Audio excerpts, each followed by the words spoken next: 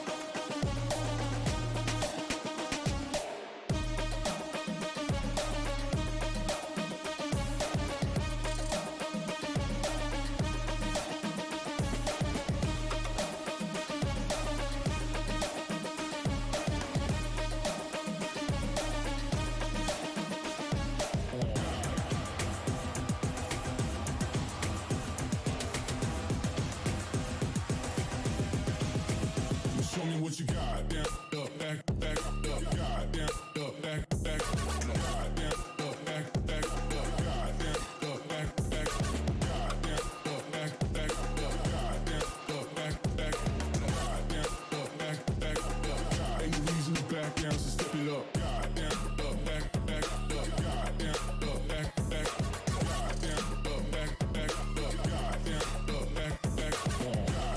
back,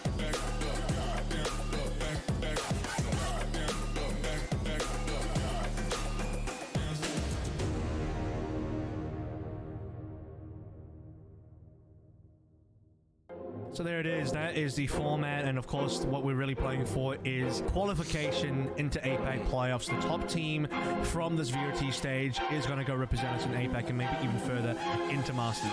Going to take his time while the rest of the bonkers get his retake going again. Another huge Hunter's Fury, but Thunder now in a one-on-one. Does he have the shot? He does. Ulvis does get spotted, but now it's going to be that aggression in Maple. Oh my God. Order.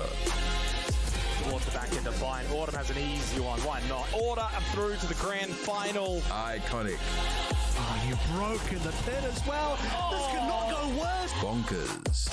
The Eco 1, you talked about how strong the champs, and you talked about the Ecos coming up through. Oh my goodness, Former's trying to back on out. Fun Crew. It's going to be Dragon with an opportunity. No!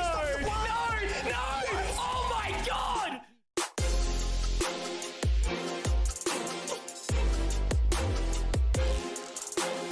Picks up 1, 2, 3. Beautiful stuff here coming out from Payne. They'll know exactly that there's a player here potentially trying to come up with a sneaky play. No! Oh my God! The Viper's pit does get pulled on out. Clutchy dispatches of Easy, and there's another extra point. Even with all the Viper units still down here from RDW, Bunda. So they do gather the information, and Myth has actually moved around onto the other side of this poison cloud. It's great on the whole. Another picked up by Myth. A third. A shooting. Oh my word!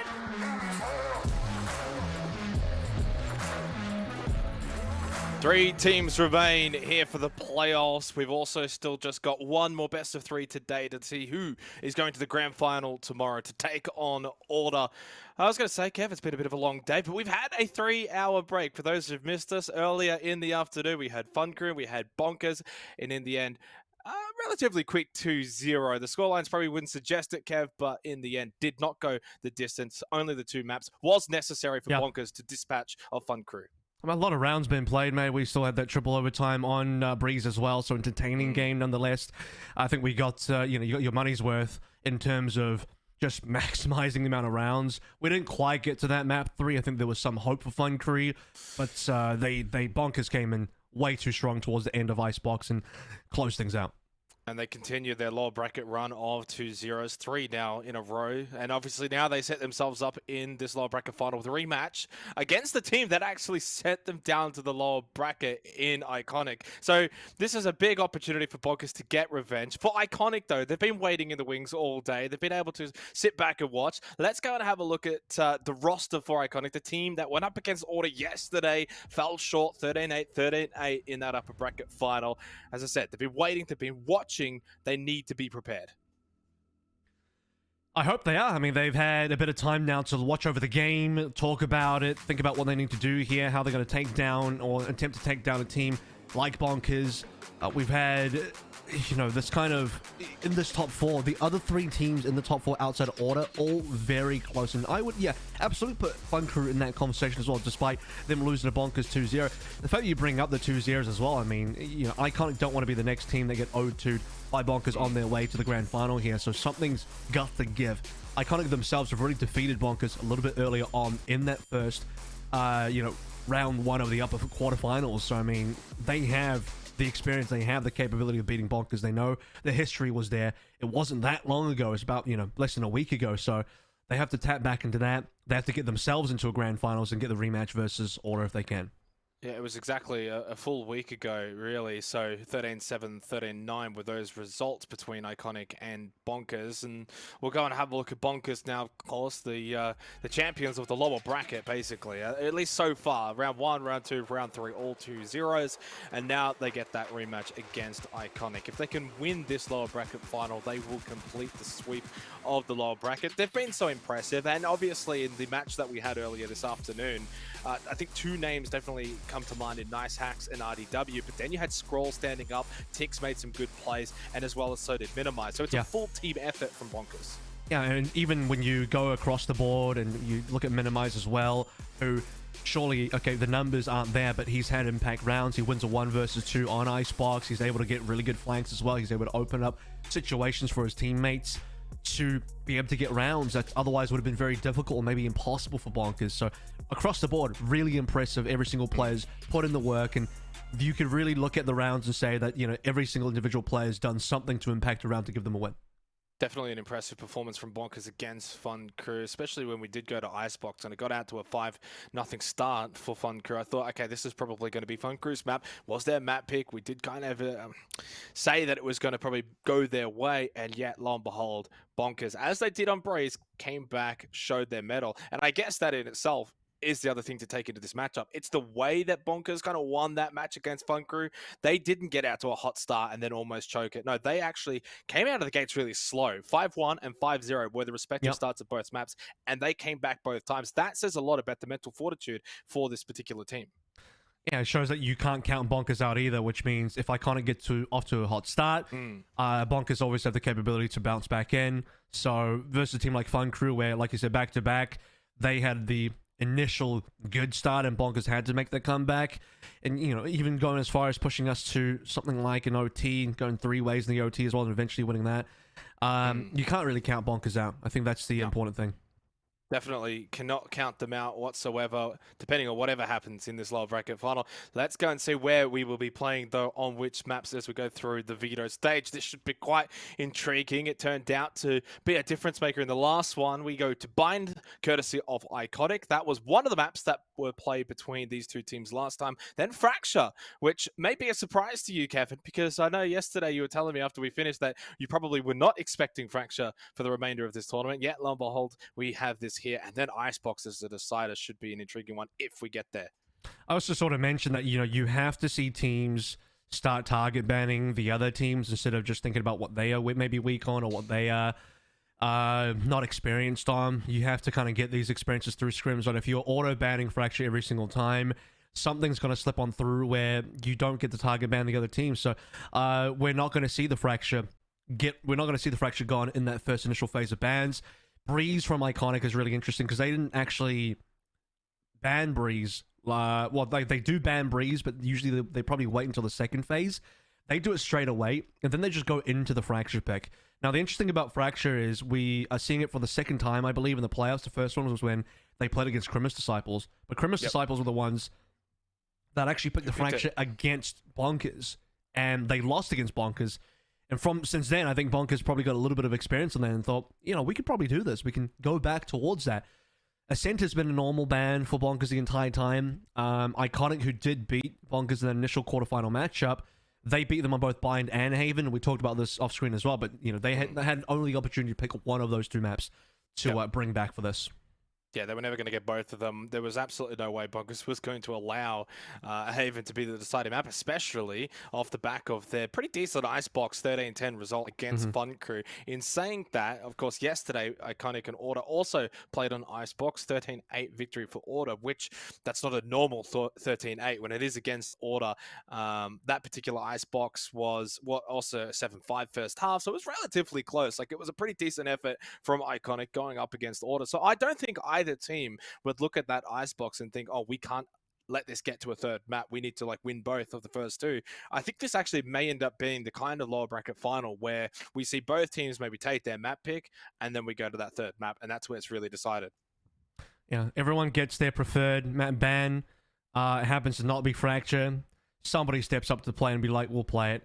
And that's quite exciting for me. Though. So, you know, you got to win that Fracture pick. If you're picking that, that's your map in all sense of the word. Very quickly, we'll get our own thoughts and predictions, which maybe have changed since then. No, it's all bonkers. We are in agreement with the fans. Kevin, I guess the momentum, this force that is driving bonkers through the lower bracket, too strong to maybe not hop onto that bandwagon. Well, yeah, this time I checked it again. And I was like, wait, man, which team was minimized on? And I checked it again, and it was like, okay, he is on Bonkers. We sorted that now, like 5 times down the line. Like, okay, I figured out that he's on Bonkers, so I'm gonna back Mini, and we're gonna pick Bonkers. I think that for me, it is just simply the momentum of it, right?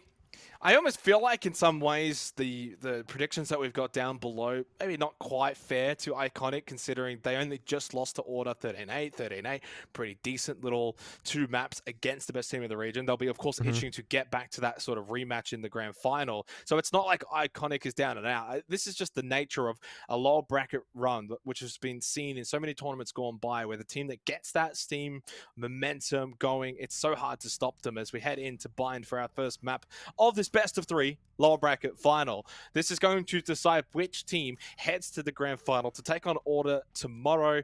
We start with Bind. I'm about to get triggered again. I don't like Bonkers' team composition, but if they make it work and they win, power to them. Iconic should be expecting this. They know what Bonkers brings to the table. Iconic will play the more standard composition that we've seen. They play this versus Order as well. And I mean, as much success as you can imagine versus Order, really. I say that under the context of the fact that they did actually lose, they being Order, lose Bind already to Honey Badgers, but came in really strong yesterday versus Iconic, so Iconic couldn't get too much done on the Bind. But they'll be playing up against Bonkers here, who do not run the Viper, who do not run either a Jet or a Raze.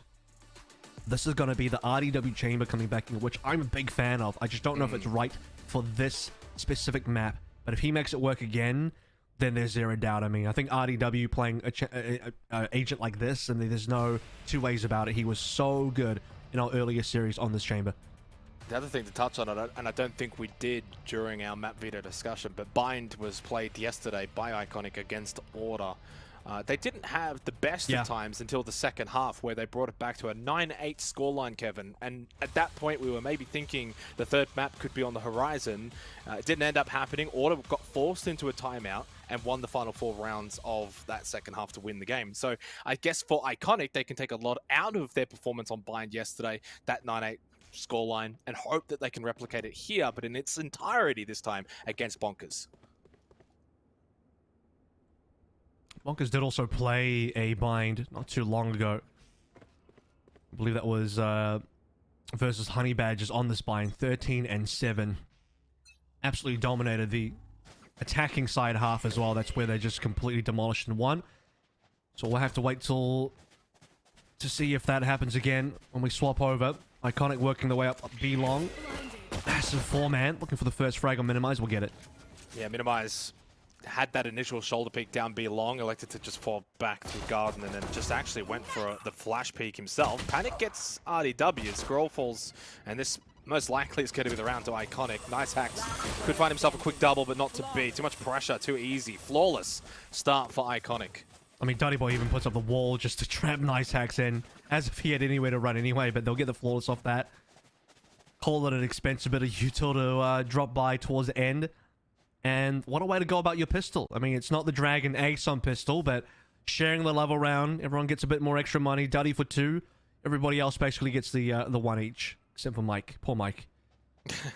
Well, is it important, though, for Iconic to get off to a good start here, right? It's a bit of a weird one because we know Bonkers have already shown their ability to come back from a slow start. But for Iconic, fresh off a loss, I think it's still good for their own confidence to get off to a good start. Aggression coming through. It's going to be a TP trap. Bonkers really want to make this happen.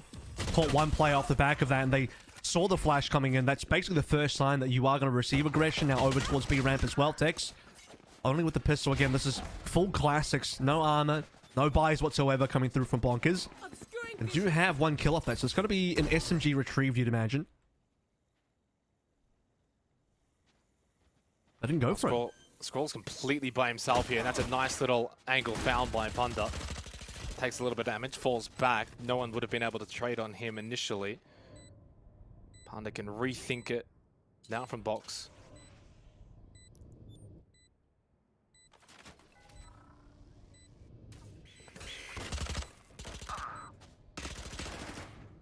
Shouldn't be too much effort here.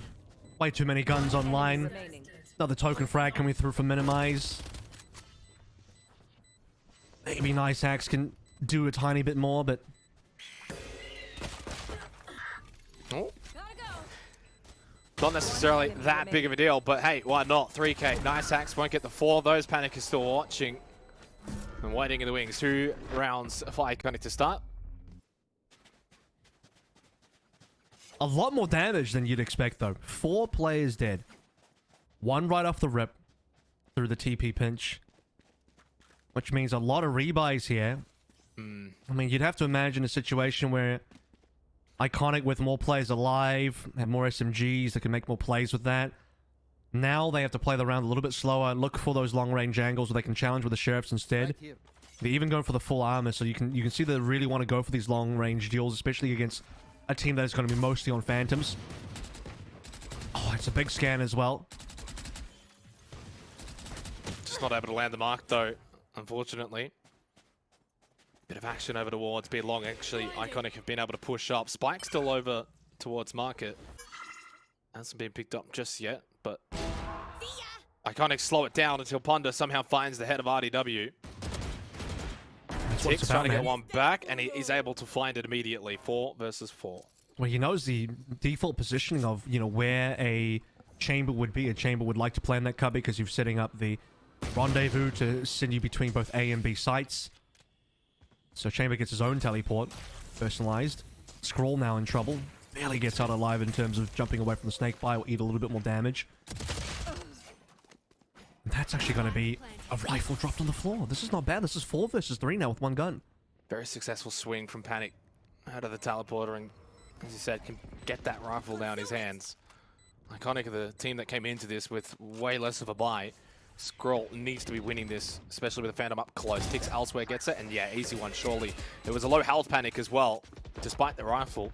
Needs to catch Dirty Boy over towards short, and no, unfortunately he didn't. Didn't matter. Minimize went straight for Swirl, but Dirty Boy was watching and waiting. In the end, though, Bonkers do get the round win, but at a cost of losing 3 players for it. That's quite expensive as well, you know. 3 players, a lot of damage done. And well played to at least remove a gun from Panic, who, at that stage, you know, they knew he was in showers somewhere. Here, the reload as well, so props to Scroll for being able to find that kill and retake control, and eventually just use their guns and the advantage of them to finish things off. Duddy, you know, even towards the end, they managed to get another. This is kind of where, even on Sheriffs, you buy up some armor, you challenge the long-range angles, and you might get some kills. They certainly did do that. Now we get the full gun round on number 4. Ultimates are coming online soon. You can see that Bonkers are only 1 or 2 away from some really important ones. Panic does have a Cosmic Divide for this. We'll see when that comes down. If he uses it here, then he doesn't actually know that there's 3 players from Bonkers all held pretty close. 2 aggressive inside Octagon. RDW was in hookah. He's backed out now. He's probably replacing his TP, his rendezvous.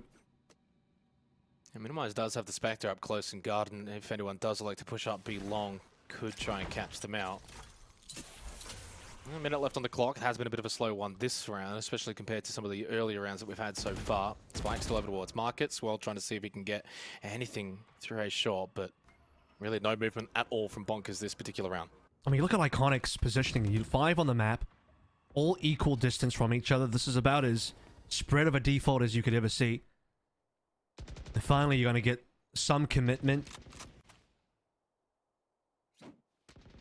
I guess it's just going to be Swirl corralling the troops, saying, all right, we're going over towards A. 30 seconds See the left. fake stars being dropped over towards B. They're trying to keep 3 players interested. They've done so far. Notice that still, by the way, because of Rendezvous, RDW can come through at any time they want. Well, now the push comes through A short. Screens go up. 15 seconds. Got to get that spike down pretty soon here towards default plant. Wall is up. Shock darts will miss. Spike is down courtesy of Swirl. Plunder now going for a bit of a rooftop parkour onto the truck now. This is a good position for Iconic to win from this position as Plunder and Panic get the quick double.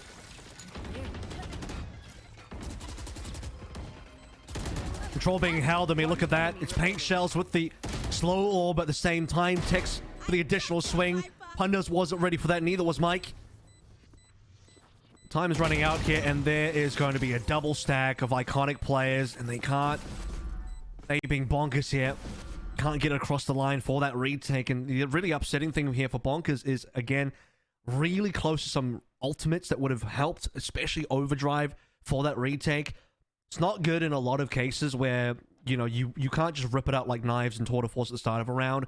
But in that situation where you know where you're going into, and you have to kind of face up against the enemy, Overdrive, and just get those fingers and zap the other team, and that's exactly what you want to see, but didn't quite have the ultimate. Scroll one away as well. Minimize RDW, all very close, but just didn't have it available. Nice hacks, aggressive over towards Founder. Should find the double and does so. Needed that, honestly, with the way that the first 4 rounds has kind of shaped up. Iconic have been just quietly pulling away. RDW, nice shot into Cubby. Gets a second as well through the smoke, and that's the round. That's it. That's what you need from Bonkers to wrestle back some momentum after the first couple of rounds has been all Iconic. It's probably the round as soon as Nicehack slid his way down B ramps, not B ramp, B long. We saw him do that as well. The previous time they played, I think that would have been versus Honey Badgers, where Nicehack did the same thing, but unfortunately nobody from Honey Badgers was playing on Fountain. Here, 2 of them were, and it doesn't take many shots.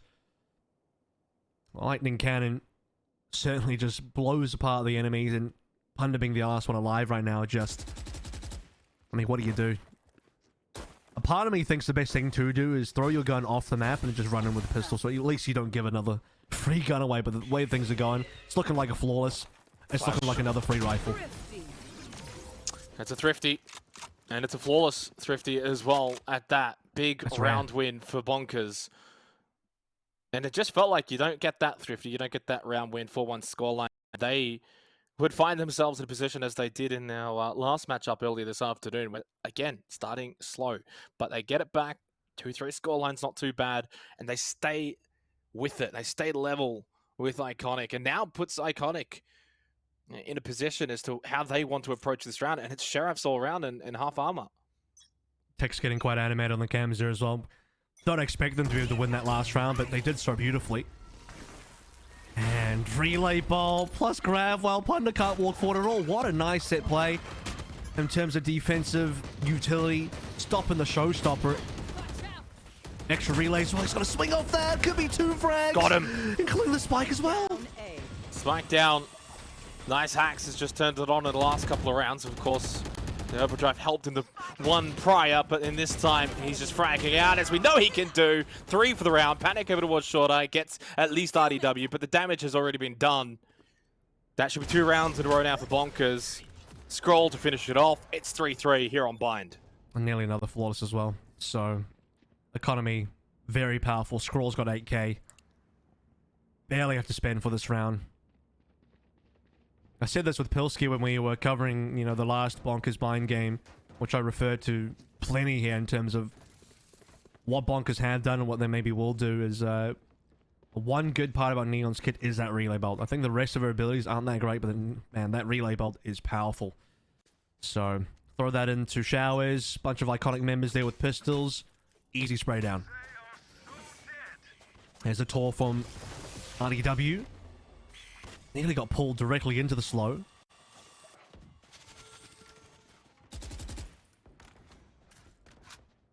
We saw plenty of tour de force put to use, some Breeze and Icebox in our last series, and he does so again. Swirl elected to have a go and got what he was asking for. The resurrect from Duddy Boy actually brings him straight back up. RDW though catches Mike over towards Hooker, and so does Tix as well, getting Punda. And you've used your resurrect in this round. It's a round you've committed to, and now you're down again. It's 3-5.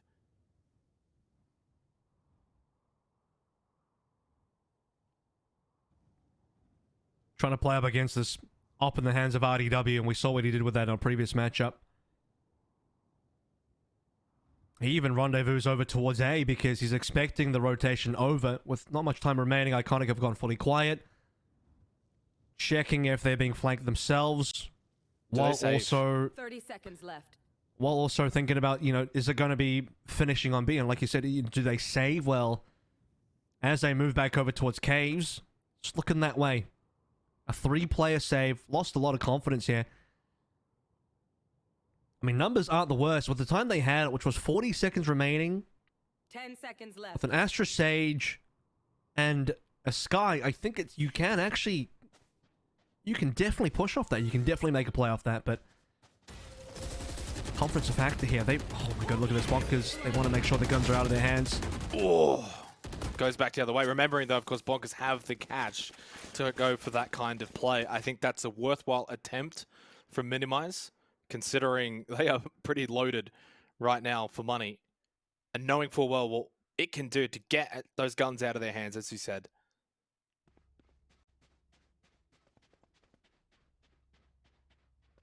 Swirl somehow manages to end up on the Bonkers team cams over there. He swapped teams, clearly. He's read the writing on the wall. He's like, damn, my team's down one round. It's all over. They want to have those 3 guns. So Punda and Mike buy into this with the Spectres. They will try and make this happen with the mixed buy. Operator still in the hands of RDW, this time with the actual gun. Ultimate expended. Not going to be walking into the ultimate, so it's going to be a split on A so far. Very cautious. Taking their time on getting rid of this drone. Which will only see the 1 member, but it's enough because it's a tag. Scroll. See if we can finish this one off. Yeah, there it is. We saw how good Scroll was on Icebox, especially with those Hunter's Fury. Shocked up pretty good as well. And then he gets the wall bang. A quick double for Scroll in great fashion, and that is just awful for Iconic, who have force bought into this round. They've got basically nothing left after this other than a loss streak bonus. I mean, it's another just 2 players down instantly, no response. You actually saw from Mike's POV that he was going for the Viper's Pit. He wanted to make a pit play that would get them on towards A. 30 seconds or at least really pressure out showers. And maybe use this triple stack. Panic will bring one back in their favor, so they're just going to make the play happen. I mean, they can't save again. Tix knows there's one around the corner, sees a barrel swirl. Will get swirled down, and now Panic will open the round for Iconic, but unfortunately, that will be the only kill that Panic gets and that Iconic can get. It's been a bit of a disaster of the last 3 rounds, honestly. Last 4 even.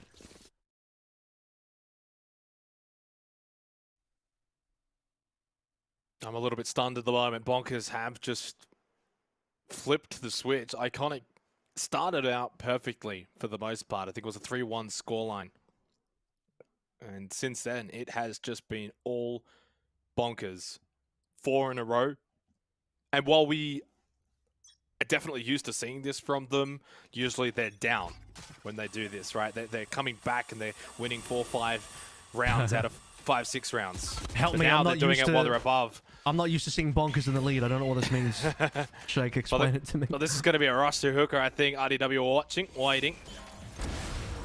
They elected to just maybe back off at the last second, but it doesn't matter. RDW put himself in a good position to catch Dirty Boy, and that's, again, Bonkers finding the opening pick, putting themselves in that advantageous position. Minimize up close, gets Punda. This round has fallen apart. It was only pistols for Iconic, but still, they have not been able to do any damage the other way to hinder Bonkers at all.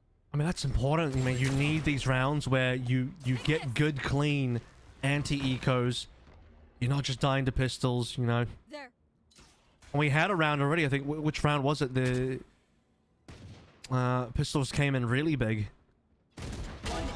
Which did a decent amount of damage. Well, we saw it a lot in our last series as well earlier this afternoon. How many anti-ecos, how many thrifties did we see that turned the tide at multiple times? Flawless for Bonkers as well. Nothing too excited to get off of this particular round. Iconic, though, trying to manage their economy, and now they can buy into this 10th round. It's now flawless. But the problem is, Bonkers are fine for money for the entire first half now with the final 3 rounds to go.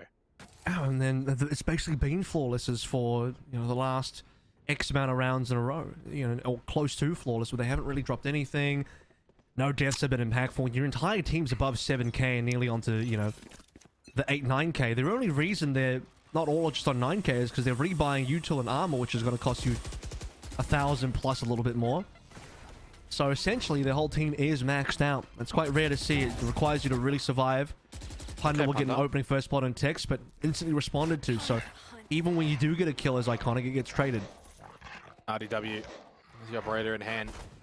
It's either RDW or Nice Hacks, isn't it? Always Punda and Nice Hacks, though. Speaking of Nice Hacks. Look at, by the way, the death position of Dirty Boy. He's almost an attacker's spawn, right? He's so far away, near the entrance of caves. RDW will find that. I mean, there's more players up there as well. Oh, he's not scoped in. That might have been a mistake. He's swinging without the scope. You are divided. That just might be that little mistake that Iconic need to punish. It's still only 3-3 in terms of players alive for both teams.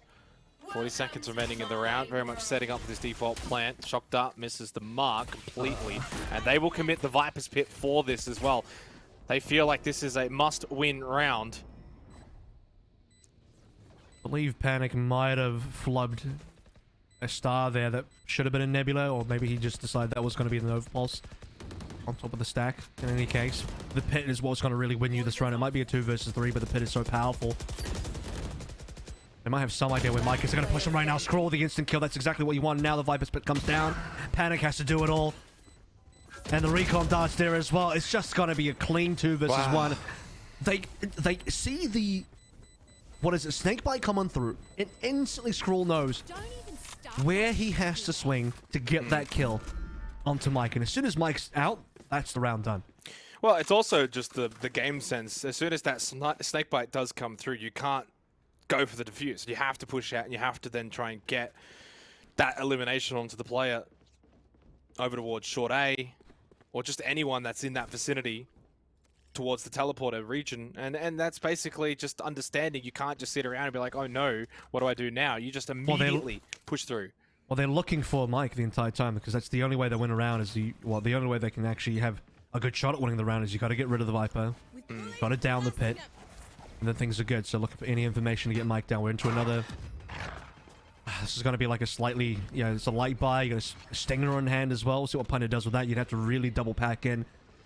Drop on top of Texas face or something. Spamming through the smoke ain't going to do anything with a Stinger. You know you're resorting to whatever you can get when you've got the Stinger in hand.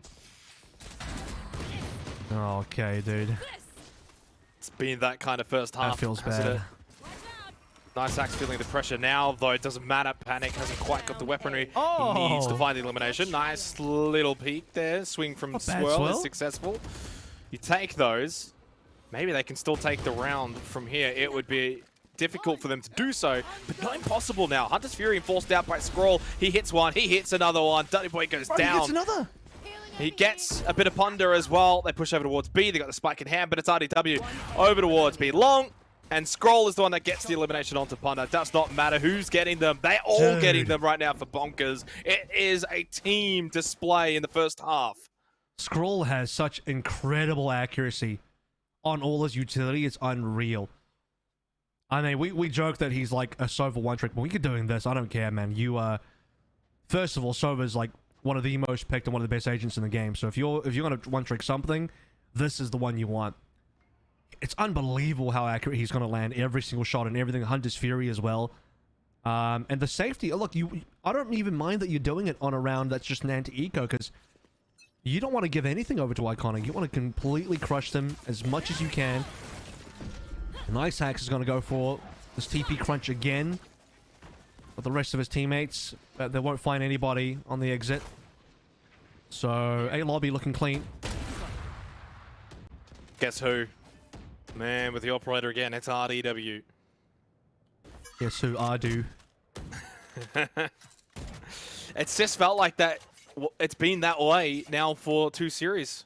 Either it's RDW or it's Nice Hacks finding opening eliminations for Bonkers and putting them in a position where it's 5v4 or 5v3. And it's just so much easier to then capitalize on rounds when you've got those advantages so often. You're just putting yourself and you're putting your team in the position to win. I have the spike. I mean, they're very good at finding those openings, and what a play to get as well. Panic. No more smokes, really. You still can commit with Mike. The good news is you have your secondary smokes. And you've got Toxin Screen here as well. That's going to cause some issues for Nice Hacks. He's not going to find another free headshot through the smoke itself.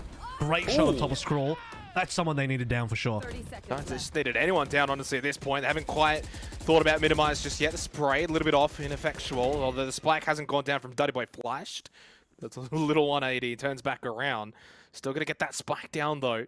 You've got RDW creeping up as well over towards A short. If anyone steps out of position, he is going to get the easiest elimination. Gets Punda. There's a play that swung from Lamb, so they got 2. Nice Hacks and RDW taken down. They still have to deal with minimize. Now it's Tix at 1 versus 1 for that 9-3 half up for grabs. Mike swings, he pushes, and unfortunately loses to Tix. What half? 8 in a row for Bonkers.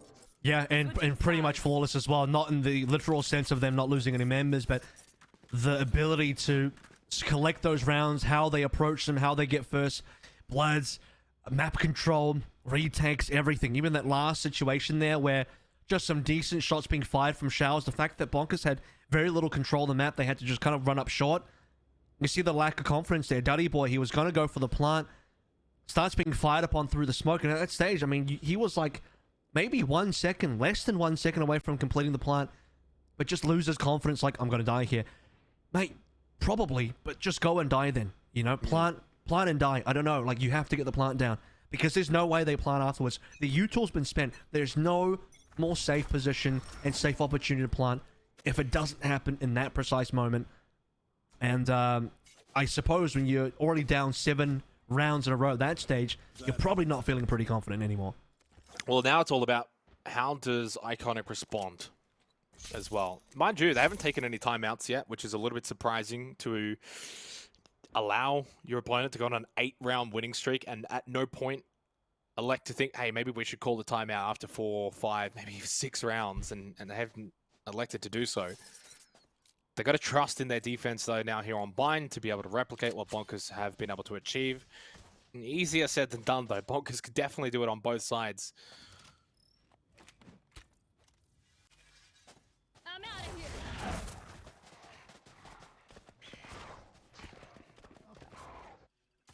Iconic did do better on the defensive half.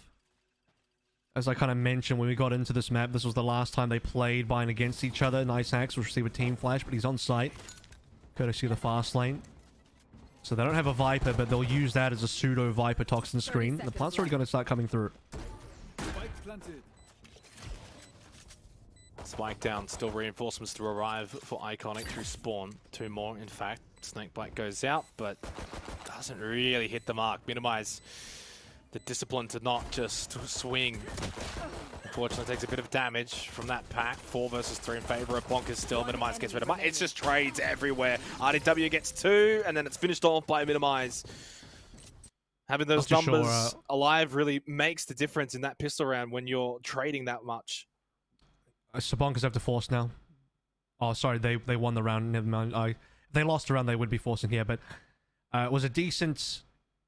I don't know whose grab vault it was. It might have been Texas. It could have been Panics. I assume it will be Tex. But it locks up a couple more players. It really makes things difficult now. So if you're Iconic, this is a really tough position to be in because you don't want to force if you're on the defense, but you're behind by so many rounds, you probably should. Otherwise, you have to make some sort of play, and they're going to go for it now. This is going to be the A lobby crunch that they've been subjected to multiple times. 5 men all over towards Showers now. And if Bonkers read that correctly, they heard the TP, they know it's a free plant now. Yeah, and it's probably a free round, but it is. That's going to be 10 in a row for Bonkers if they can convert this round. Little heads to do with the spike to go in, but now they do. Tell you so, what. And then The problem with that play is it's so obvious. They'll get minimized here, probably. Yeah, here we go. Minimize should have at least gone for 1, but not the case. they do get him for free. Yeah, that's the biggest thing. But Spike is already down, and what more can they really do from here? I don't think that they're going to be able to get much more. Scroll with the Marshall down B along. That's really what you do not want to be trying to walk into. Nice flash, forces him back through Garden, but everyone else coming through Hookah surely are just going to get torn to shreds as soon as they try to jump down. RDW doesn't even wait. Just shoot, Scroll, just shoot. You'll get Duddy Boy's head crouching in the corner. The round is over, though. It's 10 in a row for Bonkers. It's 11-3. Yeah, this one's a write-off. Listen, I've seen some comebacks, but not from this scoreline. Pundit needs to die to the spike here. Or die to Scroll. Would be happy to receive that.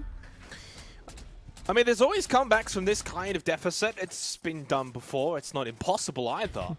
But it's Mate, the way that Bonkers... The yeah, well, it's never easy, but it's also the way that I think Bonkers are playing right now, and just the fact that I'm still staggered why Iconic have not taken any timeouts at any point during this stretch. The other thing to remind This would be everyone, the time to go now. If they were going to do it, this would be the time now, I think. well, I mean, I think it was probably a couple of rounds ago, but True. this is their map pick as well, right? And there is Fracture after this. So if that Fracture is not that great, and it's usually banned out, and they don't usually play it all that often, I think Iconic is in a little bit of trouble here. Oh man, they beat Grimace Disciples on it, so that's something to walk away with, but Grimace Disciples have been eliminated in 7th, 8th. No, that was Bonkers.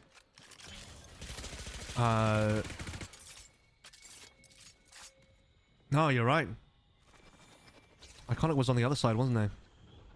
I think Yeah, Iconic Bonkers only beat played it Grimace. once, and that was back in the open quals. They lost to Meow Meow 4-13 on Fracture. It really is that die then, isn't it? I can't even find the silver lining. I tried, Bonkers. Guys, Iconic, I tried. You just never know. You never know, but it's not good signs. I mean, even commenting on the fact that they went for, you know, the A lobby pinch on the previous round as well. I mean, it's so obvious. If you're Bonkers, you're up against a team that's going to be super desperate. You know they're probably saving. Even if they're forcing, they'll probably go for that play. So you just simply don't go A lobby at all. Here comes the fast lane now. Swirl's got to really hold on for dear life. Not going to worry about nice hacks. It's everyone else that he needs. Here we go. Walls down. Spike planted. It's one. Can't get the second on RDW though. Tour de force too strong. Nice hacks as well up close. And just like that, in the blink of an eye, it is Bonkers all over again. Being in a commanding position. They are going to go up to a 12-3. This is insane. 11 rounds in a row. Yep. Map point. I mean, they're laughing. And why not? It's from their POV, it's pretty amusing. I know we took a 3-hour break, but it doesn't look like they've cooled down at all. You know, from the Bonkers POV, we've simply continued from the Fun Crew win all the way to this one. They're hot as ever in terms of the hands and the mechanics. Look at that buy for Iconic. You know what's really aesthetically pleasing is 3 members of Bonkers all on 15 kills. Give Tex 2 here, and I'll be really happy. And that's what I said basically in the pre-match discussion, is that it is a team effort. Yeah, you're going to look at... Everyone has their own sort of role. Nice hacks, RDW. Yeah, they'll get the opening flashy kills, but then everyone else is still able to stand up, find eliminations, and play their role, play their part. And it has been a full team effort. And this has just been a bit of a beatdown now. And honestly, embarrassing for Iconic. After being in the upper bracket final, this was a chance to get into the grand final and get that rematch with Order. This is their map pick, and it has all gone astray. Oh, it's going from further astray. it's a disaster. Unmitigated disaster. At least it doesn't end on a flawless, but that is the only silver lining you will find, Kevin. It's going to be a 13-3 result on Bind. As Bonkers take the map pick away from Iconic, it puts them in pole position for that grand final position against Order tomorrow. They will only now need one more map. Decent flash onto Minimize. In fact, that was a self-flash from Minimize. And Duddy Boy gets a new contestant to deal with and also gets rid of Nice Hacks too. It's 3 from Duddy Boy. Why not? Just pad the stats a little bit. Cannot get this defused though. It's still 13-3. It's still Bonkers that have been playing up to their namesake. Yeah, they'll muck around for a couple of frags there, but you know, when push comes to shove, Scroll will send it home. Wow. Minimize was laughing because he's trying to go for the knife there, so having a bit of fun, lads. It's all good. 13-3. Oh, God. If you're Iconic, you got to forget about that one. What was Mental the time reset. on that game? That was quick. 32 minutes and 4 seconds. Wow. I don't know if that's Speedrun. fast or not. Is that fast for Valorant? Or maybe it is. Well, I think in any case, a 13-3 is indeed a bit of a speed run. That was not something I expected, is probably the right way to phrase it, Kevin. I definitely was not expecting like a completely one-sided beatdown, regardless from either opponent. I mean, if Iconic had done it, I still would have been in shock. The fact that Bonkers have done it, I'm still in shock.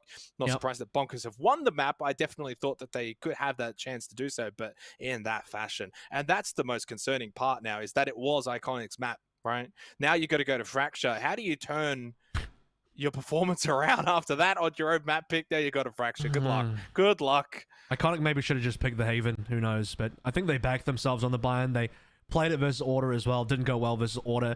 Strangely enough, I think that they did better versus Order on this map than they just did against Bonkers. Yeah. Which tells you a lot. Tells you everything, really. Well, we had a massive break before. We have a very short break here before we get into our second map. Don't go anywhere. We'll be right back.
Short break. It was a very short map. Maybe it could be a short series. Remains to be seen. We're heading to Fracture very shortly, Kevin. And I got to say, favorite for Bonkers is at about 100 out of 100. Yeah, if the fan vote for Bonkers was only like 60%, it's probably 99.9 now after that map. Not a lot to really talk about in terms of the iconic side of things. It was just a quick 13-3 slapping. I think the first quarter, if you can break it down that way, the first 6 rounds of that entire matchup was okay, back and forth action. You wouldn't have said one team was running away with it just yet, but then you had, what was it again, Jake? 11 in a row or something stupid like that? It's just unbelievable. 12 in a row? Yeah, I mean. From 3-1 to 13-3. Problem is, that's a mental boomer, so you need a big reset. You need a mental reset after that to get yourself back into action, because losing 12 in a row, that affects you negatively. So I mean, you'd hate to see that being brought over from blind over to Fracture now if you are iconic. So, well, the other part of it usually is, okay, we have to brush it off. We have to not let it affect us going into the next map. It doesn't help that the next map's not probably all that favorable for you, in the sense they've only played Fraction once in the entire VOT series. That was back in the open qual, so that was ages ago, and they lost it 13-4 to Meow Meow. So it's not as if that they're that proficient on it, and unless they've been practicing it since then. It was a little time ago, the open quals. It's hard to see where that silver lining is. I feel like that's the word at the moment here for iconic, and I just can't find it. You know, the team with the most Fracture game time in this group stage plus playoffs is actually Bonkers, with 2 matches played. One versus Honey Badgers, one versus Grimace Disciples, which they won.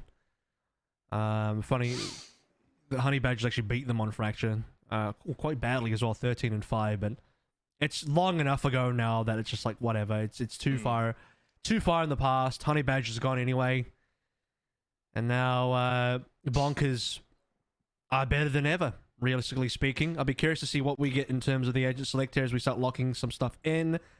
RDW on the Cypher. Now, this is interesting because RDW's done so well in the Chamber that I expect him to carry it through. Chamber's great on a map like this. Fantastic. Mike's gone towards a Chamber. How is Mike on a Chamber and RDW not? Well, the Cypher's decent as well, right? So, I mean, I don't hate it, but hey, you're the expert more than I am. In this instance, RDW has also shown his proficiency with the Chamber, not just in this series, but also earlier this afternoon as well. So, I do agree with you. It's more so that, I mean, don't get me wrong, Cypher gets played a lot on this map.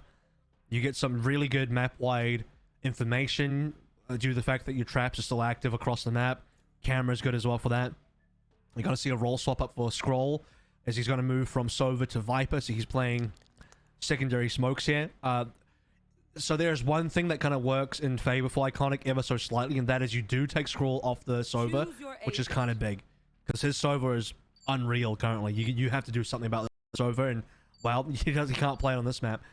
The other good news for Iconic is Duddy's back over towards the Jet. One thing I don't like about their bind, and one thing I don't like about their team dynamic in general for Iconic, is that they take their best fragger off of Jet way too many times to put him on something like a Sage. And you'll get these situations where Duddy Boy, for example, in the Order game that we casted, Duddy Boy goes real full sicko mode versus Order. They don't win, but Duddy Boy's putting up numbers. Then he goes to the Sage on the bind and he's invisible. So you can't have your top fragger like that just suddenly put on a support role. Maybe if it was Texter, who's absolutely frag on no matter what he plays, he's great on smokes, whatever, but Duddy has to be on. It'd be like if they put Lou and Dragon on like a support role just randomly. I'm like, what's going on, guys? You can't be doing that. So good to see Duddy back onto his comfort position now. This is what Duddy carries on. And who knows? Who knows? Bonkers did win versus Grimace. It's a minor. You have to take everything at the moment. You have to take every small advantage you can get. And putting Duddy back on Jet actually is probably going to make a big difference. You'd imagine. As long as he's not mentally boomed from the previous map, he should be okay. Well, these guys are professionals, and I think if you're getting to this point of the tournament, you have to be able to put the last map out of your mind. And yeah, you're not in the most favorable position now going up against your opponent's map pick. A map pick we don't see all that often, but they've got to back themselves in. to be able to get the job done. Iconic will be defending first, Bonkers on the attack, and they are pushing straight away over towards that A site. Lots of info gained from that snake bite. You just hear movements across the board. Already gone to side. If you're nice hacks, plant are coming through. You can see that they're prioritizing scroll to get these plants. They can, you know, really get fast pits online. RDW has a fantastic, he nearly whiffed that, but he has a fantastic timing as well on the lurk. This one back through Swirl. Dirty Boy on the jet. Definitely want to keep an eye on. He's able to get rid of RDW. Spike down though. Bonker's still in a good position to be able to deal with the oncoming force of Iconic, who have lost a bit of health as well along the way. The paint shells from Nice Hack are perfect, and then follows up as well. Why not? Gets rid of Swirl. Minimize helps out too. Dirty Boy does get one to make it interesting, but not enough, and had no time anyway. Bonkers get the opening round, and that now makes it 13 in a row. Alright, if we go cross map, keep tally. We'll see when Iconic finally break the silence. It does take for them only one round as well, so you break the silence on a round, and then you get a bit of confidence back, and suddenly you should be good to go. That's the theory anyway. That's certainly the philosophy of Bonkers. So as we take a couple of rides on the ropes back and forth between the top and bottom side of the map, the fact that Dirty Boy is, you know, still looking pretty sharp, still got a couple frags on, they still get 3 out of that round. Competitive in terms of frags. It's good to see. Poison orb emitting. Careful now.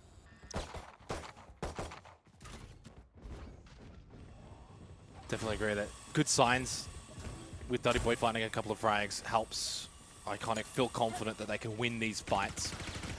It's just about being able to put it all through into one big package in a round and execute it properly. And yeah, lose A. So from B to A now for Bonkers. They get that spike down for free. Obviously, they've got the weaponry to be able to deal with any kind of pressure coming over towards the site. No real retake potential here, unless Mike gets a second. But immediately traded by RDW, and that should be the round. I mean, just getting damage here is great. We're not expecting too much of Iconic to win, but to actually get the damage done and get 2 kills for what is only 1 considering Mike died. It's more than that if you consider Duddy and Panic as well, but Mike's own engagement was a 1 for 2, which is nice to see. So, Swirl and Punda will run in and see what they can do, which at this point is not a lot. So, teammates coming through from Bonkers. Everybody gets a frag in there. Doesn't do anything great for their own ultimate timings. Only a minor amount of damage done to the economy with 2 Spectres dropped, so it's okay. Not fantastic. Duddy on an operator early. Alright, make this one hurt. That's 14. That was also a very easy site to take for Bonkers. That proved to be the difference point. That's now 2 rounds in a row that they've been able to get these spike downs very easily. That needs to change here in this 3rd round, especially with Iconic buying in. And Bonkers are going towards B now as well. So Duddy, he's felt the pressure on A. He wants to start over towards A ropes. See what he can find with the operator. He'll see absolutely nothing. Meanwhile, other side of the map, Punda. He has a lot. Knows he's under pressure. He's already backed out to spawn. It's got to be a full 5-man retake. Which maybe in this... It might be okay, because you don't want to die if you're Punda here, so it is what it is. But he didn't have any teammates that close by. If he tries to fight on site and dies, everyone else is over towards A. Yeah. I think that's fine that he falls back a little bit. Now he pushes in, takes a peek, finds a kill, and suddenly Iconic in a somewhat okay position. Not necessarily on site, but they are primed for that retake already, and the spike hasn't even gone down. Especially because they have the toxin screen available, so, you know, I agree. I think it's okay that Punda goes back. It's more so a commentary on the lack of map control. That they have to instantly abandon site. Now look at the patience here.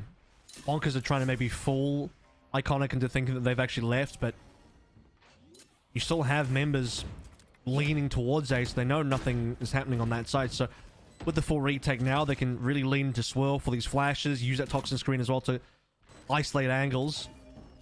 Here. Stun misses. Rush, perfect. Mike gets rid of RDW. Now it's 5 versus 3. From 14 rounds in a row, surely they get one here. Tix gets 2 for his troubles. 2 versus 1. Couple of low members as well for Iconic. Nice hacks. Still up, but Punda gets the trade. They're still going to get the defuse as well. Don't forget about that. You've still got a chance here. Scroll, never mind. 4 from Punda. And time as well for the defuse. It's an Iconic round win. I think he's got it. I think he's got it, yeah. Just. 0.54. Half a second. 14 HP. Had to dive on that one. That was one of those moments where you dive in for the goal line. My goodness. The fact that Punda gets that kill while vulnerable, so I could see a world where he dies to Scroll. He's vulnerable, Scroll lands a couple of body shots, it's over.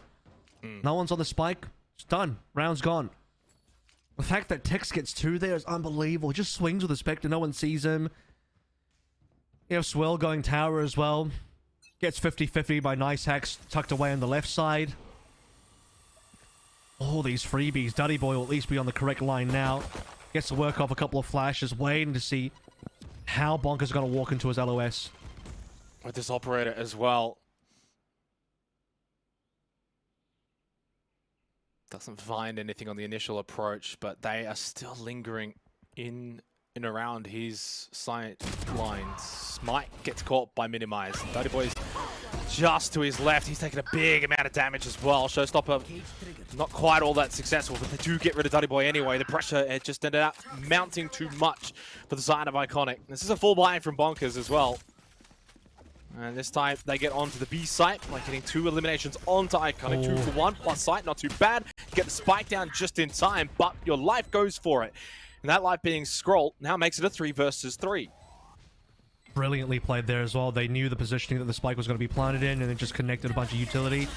Punda gets a kill on the with Nice Hacks via Snakebite, and the fact that the Viper Spit comes through as well means that they should just be able to get a free defuse here. I mean, Minimize can do very little in this situation. Welcome back, Iconic. It feels like it's been a while since we've seen them actually find a couple of rounds in a row. We'd have to go all the way back to the very start of Bind, but the Viper's Pit, Avril, I mean, that in itself is a big, hefty cost in terms of ultimate for that round, which a round I think was almost already won. It was pretty... I mean, they lost members, though. They were down on numbers. They only started recovering because of the Aftershock plus stun combo onto Scroll initially. They got a couple more kills as they walked up. I think at this stage, if you're Iconic, you can't be too greedy with, you know, min-maxing ultimates like that, because they're at the stage where they need to build confidence again and build up rounds. I mean, on this particular map, you're just 2 and 2, but like you sort of said, if we're going back to Bayern as well, it's been like 14 rounds of silence before they finally get the 2 on board now. And also trying to build up an economy where they force away Bonkers to go in towards this pistol eco or Sheriff's Marshal. Scroll on his favored Marshal. Bonkers have been good at finding thrifties though so far today. As you get the spike down, Paint Shell's not too bad as well over towards Punda. Might have to Rolling Thunder this. Well, there's the Marshal being put to good use as well from Scroll. Yep. Gonna have to Rolling Thunder this. This is a little bit tricky right now for Iconic. You can see that Scroll's playing off the pit as well because he knows he's about to get ulted. RDW gets caught within the ult stun, but Scroll does not, which means he gets to keep the pit up. But he's only got a Marshal, mate. He's trying to no scope, and he probably would have hit Swell, but he would have been traded straight away. It was a good effort. And a well-used Rolling Thunder, because you trade the Thunder for the pit, and I rate those ultimates pretty equal value in this particular map. I mean, one counters the other in a way. Pit's probably slightly more useful in a nutshell in a vacuum, but Iconic, again, can't take any chances. The only problem with Iconic's defense so far is they've allowed 3 plants. They've really struggled to maintain enough map control to actually prevent plants from happening. They've had to play a lot of retakes instead. They do have a lead, though. A 3-2 lead. It's nothing substantial, but it just highlights the fact that Iconic are here to play here for Fracture, that it's not going to be as one-sided as Bind was. I mean, there's still time for that to kind of change. We just hope for the best. This is going to be a retake city again, Jake. 3 players from Iconic in spawn. Well, but you know what? If they're winning those retakes, the majority of the time, go for it. If you're finding more success... I don't know that they can keep that up, though. It's hard to say. Obviously, you'd like to maybe see a little bit more defensive approach in denying them onto the site, but if they're doing the retakes well, you keep going with that. part of the reason they did them well is they had the correct ultimates, the correct utility to stop things. I mean, here, like, you're not even in position to use any util for that, to disrupt that plant. Nothing. No snake bite, no aftershock. And guess what? This post plant now involves a rolling thunder, so you're going to start walking up. Minimize will have his hands out, and here we go. Hits 4 people. Capitalize on that. Yes, they can through scroll and minimize as well. Nice little peek. There's Punda close by too. Should be able to just looked away. It's an easy one into the back. And that allows Punda to get involved here late round. Still 2 versus 3. RDW though shuts down Panic, who was low on health anyway. Punda, they know his position. RDW with a quick little swing across. 3-3. And you're right. And now this is where, when Iconic don't have that utility to help with their retake, they fell to pieces way too quickly. Yeah, I mean, if you think about where their buys were as well, it's Tour de Force plus Operator. You've basically got 2 ops on a retake on the opposite side of the map. You don't have Rolling Thunder now. You can't counter pit. Panic's 1 off the Cosmic Divide. How do you retake that? And you're retaking into a Rolling Thunder. That's what I'm saying, is like, it's not like, oh, they won 3 retakes, they'll just do it again. Well, you have to look at the context of how they won those last 3 retakes, and it will run out because the resource isn't there this time. So they need better map control. When you have 3 players, your 3 A defenders are in spawn for some reason. I mean, yeah, A's gonna be given away for free. So this is why you gotta have positioning like where Panic is. You gotta have Punda playing somewhere closer to site. One thing that Iconic haven't actually had done, because I suppose they like a little bit of confidence in that area, is exploring the extremities. So Panic will get the information here, and exploring extremities is essentially what Duddy and Mike are kind of doing, but you need more of that. Much better, though, in terms of denying Bonkers getting onto the site for free. Panic being a big factor for that. Now Swell gets involved as well. This has just gone to pieces now for Bonkers in this particular round, but it's because of the way that Iconic have just been that little bit more aggressive in denying them the ability to get onto site. Spike does eventually go down, but the cost is there this time. Scroll does at least get rid of Mike. Still winnable here for Bonkers if they can continue to force these kind of 1v1 peaks and hit their shots. With the Spike already down, it's not going to be easy for Iconic. Need to be on their game, and Scroll's got a 3rd. What's going on here? They are just swinging by themselves, just walking in directly to Scroll. We know how good that Scroll behind you. Oh, Duddy misses! No. Duddy, what's going on? You've hit those shots so many times. You know you had that kill dead. The rights they're giving the ace on the Scroll. Holy, Scroll does that under the noses of Iconic. If there's anyone that's upset right now, it's Panic. He got Iconic off to the perf. I'm pretty upset too. But Panic got them off to the perfect start, Kevin. He got the 2K at the start, which helped hinder Bonkers push onto A site. Eventually, they did get it down, but it was mid-round. It was kind of late. He'd done his job. He'd kind of hindered them enough that at least they weren't going to be a full force of 5 on site in decent positions. Yeah. And Iconic have fluffed it. Oh, in multiple ways as well, man. You have Swirl solo peeking. You have Duddy missing one of the easiest shots he could have ever taken. Just basic stuff is going wrong. And now it's like they got 3 in a row. They start to feel good, but then they lose 2, and we're straight back in the dumps of bind. I mean, they're doing stuff that says to me that, you know, their mental is just not there. Their mental is completely scrambled. You want to fight it?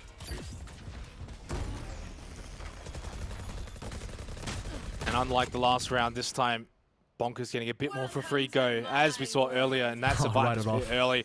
A site taken. Viper's Pit put down. Panic does not catch RDW, and he can really try and block this area off. Down screen is down as well. And as you said, this might be a write-off, although Iconic still have to go for it anyway. RDW gets 2 for 1. You take those every day of the week. And then Tix as well gets rid of Punda. The trade eventually came through, and that's the round. As soon as the Viper's Pit comes down for another free plant, 5v5 retake. That may just be the round. Time is going to run out here is the biggest problem, because no matter what happens, you can always rely on Scroll to sit inside the pit and just be unbelievably annoying with that pit up. But you're not even going to get there. That would have been, you know, the final hurdle, where there are many other hurdles preceding it. So... What is this? It's the rare, iconic timeout. And now I don't know if Niceax makes it to the other side of this little rope thing or if he's just going to fall into the pit. Speaking of pits, Punda's got one. So do they want to play this one very early defensively? I would say that they're going to go for that. You will see Punda go towards A, in towards A main. Drop that so it kind of covers aggressively A holes and door as well. You do need a lot of support for that to happen, so you're going to have Swill get you on the line via a stun, flash, or both. Also seeing pits being used aggressively on B main towards tree as well. Not like super deep, but just that initial B main entry. But, like, pits off timer here is a little bit awkward for a map like Fracture, because there's just so... The way the map is kind of structured, you can't cover all entrances with it. You kind of have to... You're going to miss something. And so there's always positions for Bonkers to come through. And as Punda walks his way over towards A, most likely going to be an A pit off the rip. Oh no, they're going to go explore... Right, they're going to explore Dish. That's something that Iconic have not done yet. Throughout this entire defense, they've never explored Dish. Probably not the round for it, though, unfortunately. They're not aware of that, but... Absolutely nothing over there. Not at least yet, though. But if they do continue to push through Dish and over towards Spawn, this actually might end up being not so bad. Although it is slightly being watched by Tix anyway. He's got his eyes on this. Shots with the Vandal, not quite successful. Mike wins out. Good flash onto Niceax, tries to deter them. Oh, but Minimize finds an angle. He's got a quick 3K when I thought maybe Iconic were just making something happen in this round. Minimize shuts it down. Look at that. Look at the bodies on the ground, dude. He just goes for a spray, and it must have been 3 Iconic members just all lined up. Dominoes, you know? Minimize just taps one, and the other two fall instantly. This retake is actually doable. If Punda gets on the site, you can pit this, and if you pit this, there's a world. They got the 2 guns as well recovered. Or do you save it for the next round? And No, think that you maybe have this to is start winning 2-5 round. You have to start winning round. RDW had the angle. Okay, well, it's whatever now. Well, that's the thing in a 2v3. In that position, Bonkers are always going to cover every single angle. If you get... Okay, if Punda gets on site and gets somehow onto Spike, maybe then you pit. But you can't pit too early in that instance. That's kind of what I mentioned, though. You have to... If Punda gets to the Spike itself and can cover it with pit, then you go for it. You have to start...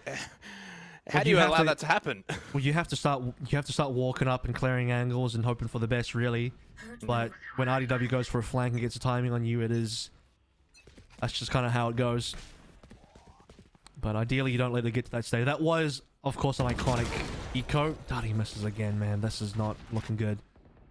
Another shot from an operator that should have collected a frag. That does not. They've just walked past each other, no? Yeah, indeed.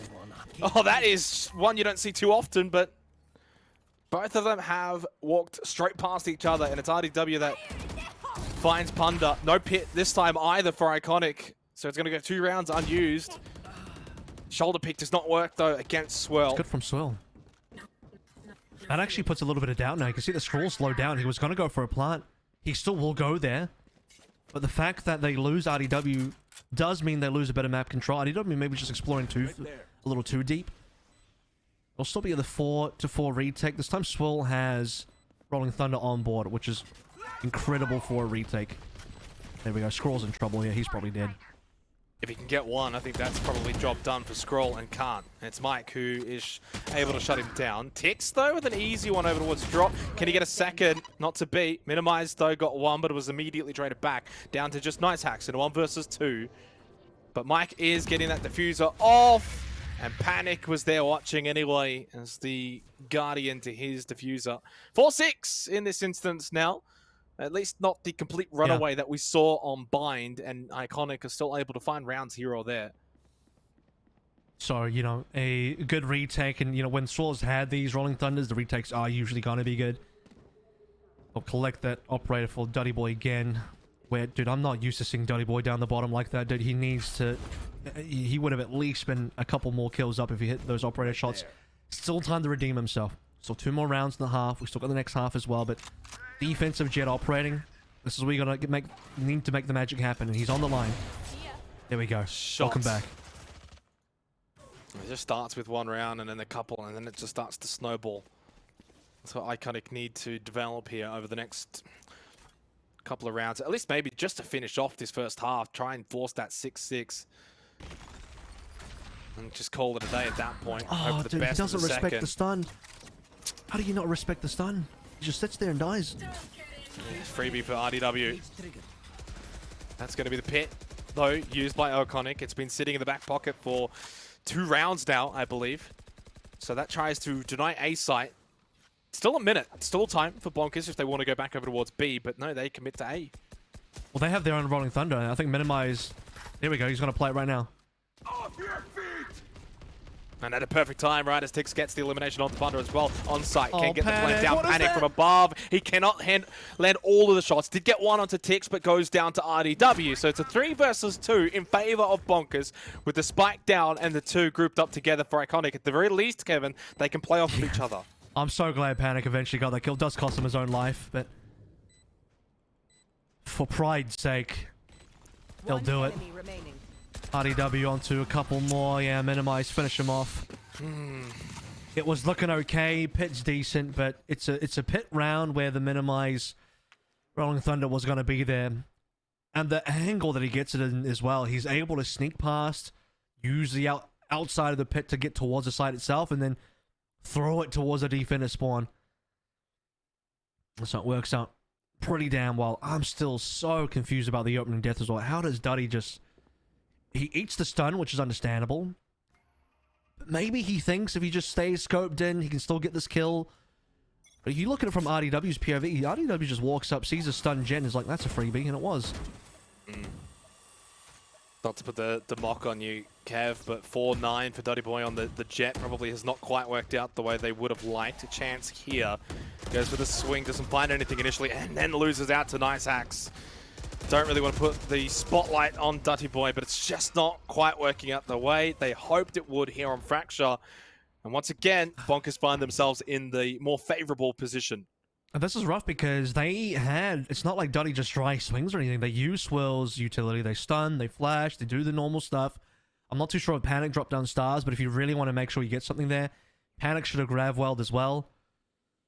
Bonkers were ready. Bonkers were so ready that no one overstepped there. You can see the Bonkers were very cautious about walking into A-holes.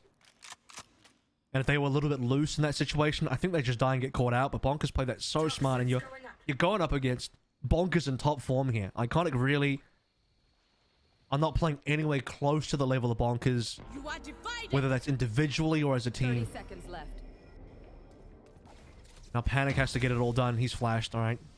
Goodbye. Straight into the arms of Tix as well. Bonkers went the long way, all the way over towards Arcade, and then onto site, rather than just going direct. Gives them more information.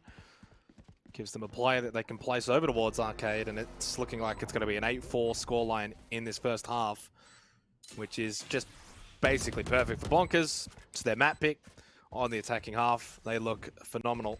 8-4 is more than good enough here. Snakebite goes out, Punda pushes out, and unfortunately goes straight down. An 8-4 half. Bonkers continue their great form that they had on Bind and bring it over to Fracture. I mean, they beat Crimus on this map already.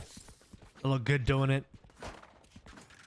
We have no idea what Iconic even bring to the table for a map like Fracture. They picked Bind, went awfully. I commented that maybe RDW should have stayed on the chamber, and I still hold to the fact that I think maybe he gets more done in fragging department, but he's still 14-7. It doesn't look like the Cypher changes really had any negative impact. Maybe that's because Iconic haven't really done too much yet, and we'll see the defensive side. Things will change as far as Cypher gameplay. This is where RDW's utility really has more impact.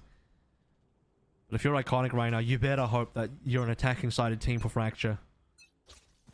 Pinging over towards me. Look at how many pings there. They want to go hard and fast, and Bonkers have worked their way into Arcade instead. So this will be a free site if Iconic can find the timing.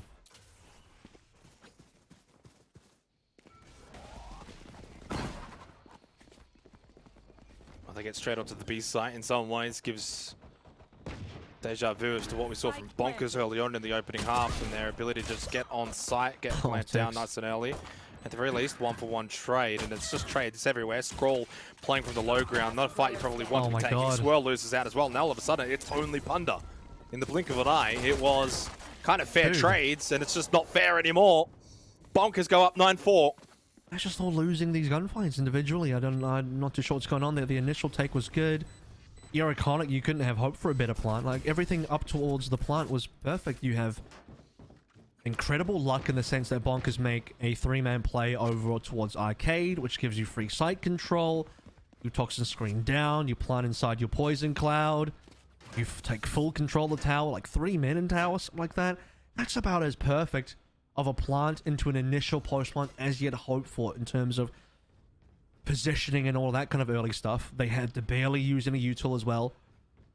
But then they lose every single gun, nearly every single gunfight afterwards, and it's just like, damn. Just couldn't click heads, couldn't click.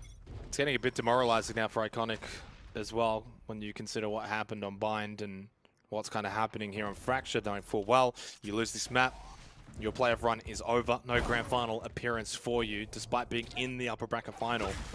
Bonkers also not too far away from completing a clean sweep of the lower bracket. If they win this 2-0, it'll be 4 2-0s in the lower bracket, setting themselves up for the grand final tomorrow. Minimize having everything go his way in this match as well. And 10-4 very much on the cards here. In fact, it is a given. It's a certainty now. And I think it's almost a certainty that Bonkers are heading to the grand final. Only 3 more rounds needed. It's inevitable is what that is. Nothing really much more. Iconic have to get this round at a minimum, which, you know, with the gun different, you'd imagine they should get, pending any aggressive moves that Bonkers do that Iconic are not ready for. But I'll tell you what, Jake, there's no room for, you know, Iconic's level of mistakes that they're making in this series to get to the grand finals. If Iconic kind of slip and slop their way over to the grand finals, just give the crown to Order, mate. It's not going to happen. So you need a team like Bonkers who are playing almost to perfection, flawless, doing everything correctly. Their fundamentals are solid, their mechanics are solid. You need a team like that to go up against Order to have any shot. And they're taking a lot of momentum as well and form into the grand final, provided, of course, they don't lose from this position. I think I'm confident enough to speak candidly about the odds of Bonkers winning it from here. By far, it would be one of the more miraculous comebacks in any given sport that I will have ever seen if Iconic can somehow not only win this map, but then the one after this from the position they find themselves in. Such a long way back. Probably beyond the point where mental is even a factor. It's just statistically unlikely at this point. I mean, you even go to Icebox where RDW goes back over towards the chamber. Nice axe on a jet. Not going to be easy. And it will get RDW down. Great start. That's going to give them the ability to bypass Cypher utility, which I don't think much was really planned. I'm not seeing a lot of Cypher utility on the map anyway. 2 players on site.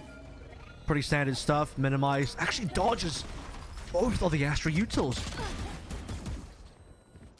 Duddy Boy up close though, gets rid of nice hacks. Still Spectre in a hand for Minimize. Could just drop down, get rid of Duddy Boy. There's a couple. He can hear them. He can see them. The trigger discipline. Perfect. It has been his map. He only got the 1 though. In all honesty, with that discipline, should have got a couple more. Does now put it in 2 versus 3. Post plant retake here for Bonkers. Iconic had got spiked down and need to be winning this round. It is a must win. If they lose this round, you may as well wave the white flag. Scroll had a couple of chances. So does Tix. Gets the headshot onto Mike. In a 1 versus 2, only the Marshal. No time, 6th health. It is Iconic that finds a 5th round. Yeah. 3 deaths, though, and you have to really compliment Minimize for his positioning on the top of site. And you're right, I think he could have gotten more there, but that's the lack of power from the Spectre coming on through. You need to land too many shots on the Spectre to collect the next kill, then, well, you know, Iconic are going to swing around and make sure they can 180 him down. So if you get a Phantom, I think he gets minimum 2 there. Speaking of Phantoms, it'll be 5 on board for Bonkers now. They're ready to go. It's full Phantoms versus full Vandals. And what game are we watching here? Looks like it's a different tactical shooter. Look at the way that Bonkers are positioned, and they're basically wanting to almost get on the attack, get on the forefront. I think in this position, you'd almost back in Iconic with the Vandals from that kind of range, though, unless the Phantoms can get a little bit closer. Nice hacks. Well, not getting closer, gets further away, back over to B site. Does get some information at least onto the side of Iconic, south side. Now, they do start to make their way over towards A site. Here. I think that might be the long play. Here. And RDW's exploring a lot. He's tagged out a trademark position which gets covered by a smoke, allowing him to bypass. So this is a positioning that Iconic have no idea about. They'll get ticks down, but they're basically four-manning up over towards A. You still have to see Punda make a rotation eventually. There. And they've drawn members. Punda's drawn members off. And with that, Iconic get more Dirty Boys online. Hello. It's probably the route. They know exactly where RDW as well is. And look at the health remaining for the two members of Bonkers. This could end up being flawless. Spike goes down. Saving. And it's a smart play. May as well at this point. Their health is so insignificant.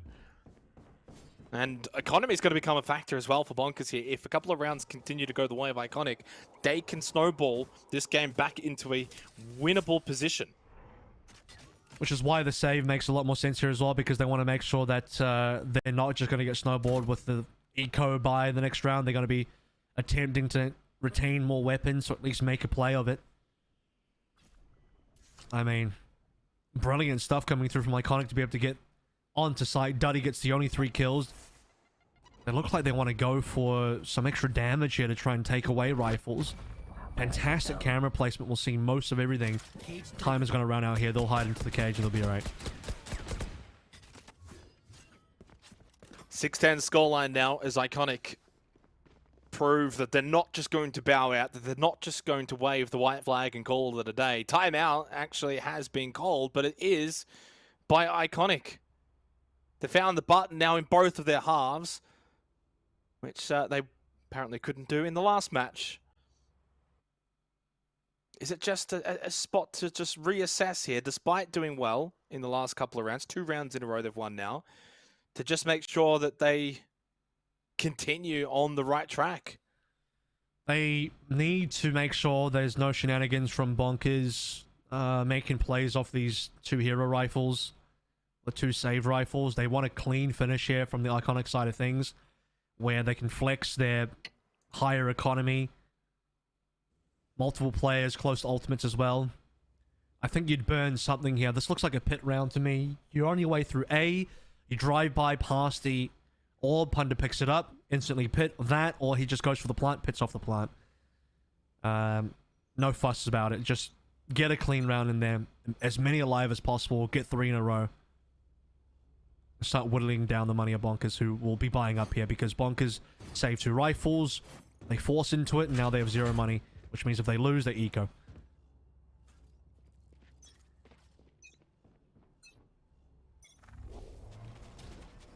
And it's only a couple of rounds before Bonkers would then start to feel a little bit nervous as well. You would never want to be in a position where you lose from this kind of position. And Nice Hacks does not want to allow this to happen. There's 2, couldn't get the 3rd. Got a little greedy maybe onto Mike. Didn't have to go for that hero solo play.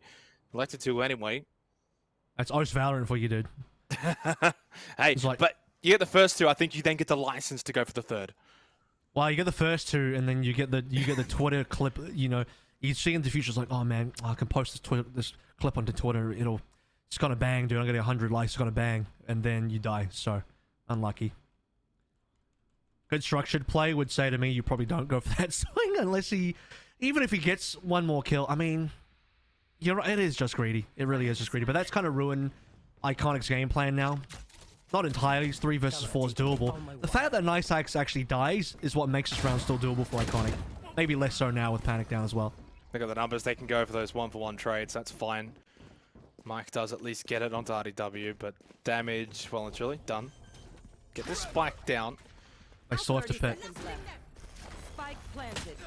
How much more do you commit to this round? Now you can commit everything that you can. Never mind. Minimize. Gets for the Punda. 1 versus 2.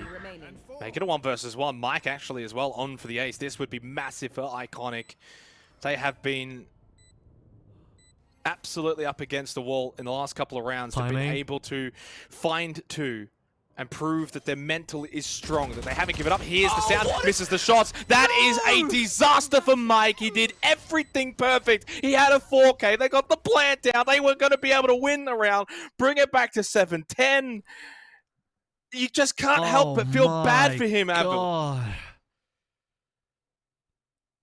I feel awful for him. That is so unfortunate. Did I'm physically uncomfortable from that. You know?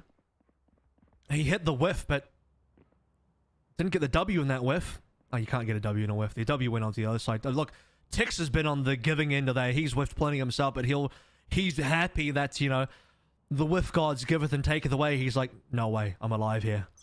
Thank you, Mike. Thank you, Mike, so much for just completely not hitting me. Unreal. Double kill? Just the one. No, it'll be a double kill. No, that is so demoralizing now for Iconic. That's the round over. 4-2 remaining in the round, and it's a very low health chamber as well. Panic has to push forward with the Phantom and maybe try and get a response to the Nice Hacks, and does so, who was low on health. Mike is so low. Was there really no chance for Punda to hit off the spike plant in that last round? I haven't gotten over that round yet. I know we're in a new round, but my brain is still lagging behind. What I'm doing, Jake, is I'm collecting all the brain matter that I've had spread over my desk, kind of trying to put it back in my head. Wouldn't be surprised if Mike's maybe doing the same as well off the back of that last round. And when you do 90% of it right, that last 10% falls short. It means it all falls short. Panic. Oh, He has no idea about box. RDW. I don't think he's going to check it. You normally don't. You normally don't. He's going to go to the site. You only go past that box if you go into heaven. If you go to tower, you check, but otherwise, no. Well, obviously, RDW has no information, but as soon as there's... Oh, never mind, he spotted him. Yep, that's it. That's the round. Then and there, as soon as he catches him. But look at the game sense to also keep an eye out for Mike. Knows he's there. That is a pure display of game sense from RDW. Yeah. Player of the day. I mean, if that's an award to give away, RDW's got it. And the series isn't even... I mean, it is over now. It's 13-6 is probably the scoreline.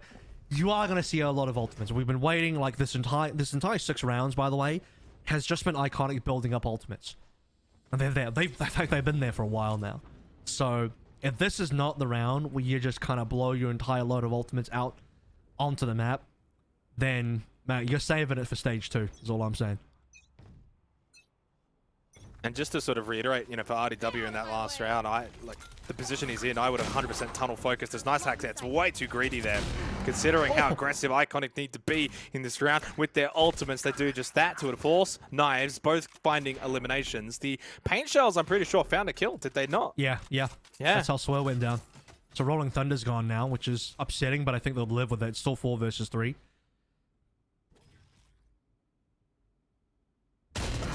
Mike just walks through his own not Mike, RDW walks through his cage. I think he was maybe looking for info, but not recommended. I mean, you saw the barrel sticking out of the cage instantly, and well, Mike's not going to whiff that shot, thankfully. Big round, though. And the best thing about this round is they haven't committed every single ultimate. Only the 2 have been used. Blaze-Storm and the tour de force, so they are still in that position where they've got so many ultimates ready for that next round. I will say, though, it doesn't help their economy. Usually when you tour knife, that's 2 guns you don't buy. But they bought up anyway, which means these 2 ultimates don't actually impact their economy in a positive way. So that's the only downside of what's I don't think happening on this economy round. right now is the matter for Iconic, considering its match point, its series point. It is if you're trying to make a comeback. It is if you have to work out how you get 6 rounds in a row. Economy does matter. But step by step, stepping stones here would be just to get the clean round, have 4 alive. You want to play for economy, it has to be 4 alive from you. You got 3 players on half HP or lower, those players cannot die.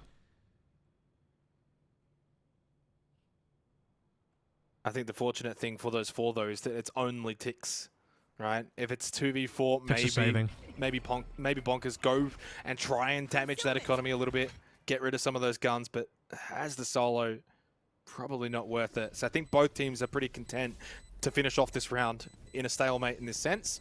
Yeah. It's not a stalemate in reality. It's a round win for Iconic, 7-12. Still a long way to go.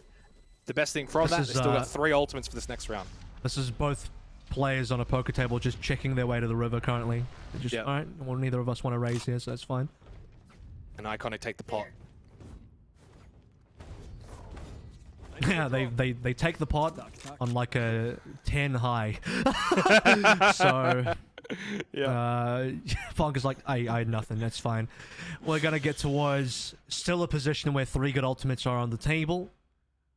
You have Rolling Thunder to get you onto site, Pit to get you the post plant, 4 guns online for Bonkers, 1 Sheriff for Tix. And again, I think if you are Iconic, you string together rounds, you start thinking about forcing the eco on the other end by cleaning this one up, use some ultimates, what they're there for, put the Bonkers economy into the bin, make yours super solid and strong, and you just start counting down. You got 1 out of 6. This is 2 out of 6. 1 step at a time, 1 round at a time. And if you have that ultimate in the back pocket and you don't use it, you may as well not have it. And considering you don't really have any more rounds that you can give away, you need to be using it. Rolling Thunder to go out. Snakebite immediately from Scroll. At least in Tower, he can just kind of hide around anyway. Surely they'll commit maybe the Viper's Pit as well, but they haven't quite been able to get onto site entirely yet. Only really Duzzy Boy. And he should be able to get that 1v1 with Scroll. You win that, and the round is very winnable. Scroll, does he go for another peek? Yes, he does. It is not successful, at least straight away. Bonkers somehow win out anyway, despite the Viper's Pit. It does nothing at all. That is the series. That is a grand final position for Bonkers. Oh my goodness. Everything that Iconic do right up until the plant. They get the plant down. They try and take the site control, even with the Vipers, but like I said, Bonkers do not care. They win every single gunfight that they need to. Perfect play by Scroll. 2 snake bites that have maximum value. Stopping, slowing down, preventing Bonkers, or rather, Iconic from taking full control there. And then they just start spraying down, gunning down Iconic. And it's been 2 full maps, Jake, of them gunning down Iconic. Mate. What a performance from Bonkers, not just in that map, not just in the way they closed out Fracture, but really the series as a whole. Remembering back, they won 12 rounds in a row on Bind. They were formidable. They were very difficult to then take down on Fracture as well, that first half, 8-4, right? So what I will say, very quickly, credit to Iconic, because they could have probably just completely thrown the towel in on Fracture. When it gets to 8-4, you think, okay, this is too much work. We're down 8-4. We've got another whole map we have to play if we get there. But they continued to fight as much as they could. The most defining moment, as much as I do not want to put Mike down, that was the most defining moment of that map. You win that, you get that ace, it's 7-10, it's something else.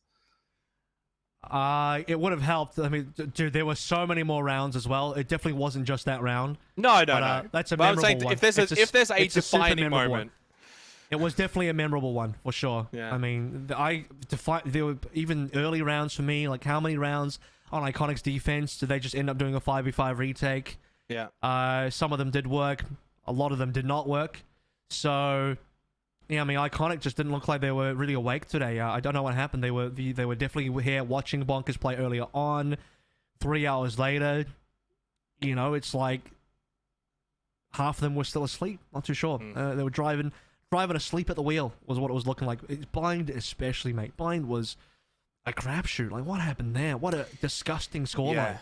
Yeah, that was the most difficult thing I think to swallow, unfortunately, for Iconic, especially considering it was their map pick, right? They chose Bind for that reason, and it's something that we don't, or at least I was going to say we, but I know I didn't see coming. I'd imagine you probably didn't see that coming either, Avril, so very disappointing in that instance. Maybe we can get some insight. We're going to have a chat with Tix. Of course, congratulations into the grand final. Must be ecstatic for you and the team. I'll just ask you the generalized question. How is the team feeling off the back of that series win? Yeah, like really, really good. We're all really, really excited for tomorrow.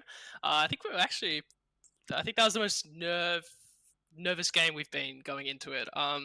Really? I don't know, I don't know. Like, it's something about Iconic, like if people like Duddy just decide, no, I'm cheating today. That they just don't miss, I swear to God. But yeah, you look like you missed a lot today. I don't know, maybe he toggled off. Maybe today was like, I just won't cheat. No, he 100% toggled off. 100%. No, but yeah, we're all really happy. Like, going out in the first game and then to come back to the grand final, I think it's a show of how much we really wanted, how much work we've really put in. So, I mean, you guys, you say you look nervous. Every time you won bind round, which is most of them, we checked on your cams, and you minimized. You were the only ones who had your cams. I'm sure the other three were laughing as well. But you guys were just joking around. You look like you're playing a scrim. You look like you're smurfing in diamond rank. I don't know what it was. Man, that must have been way easier than you imagined. 13-3, was it 13-3? And then a 13-7 even on towards Fracture. Didn't look like it was too difficult. So, yeah, was it as easy as it looked on our side for you, or did it feel a little bit more challenging on the server, or what? Honestly, going into it like as nervous as we were, sorry. I think we were pretty certain that if we played our game and stuck to our game, we'd win.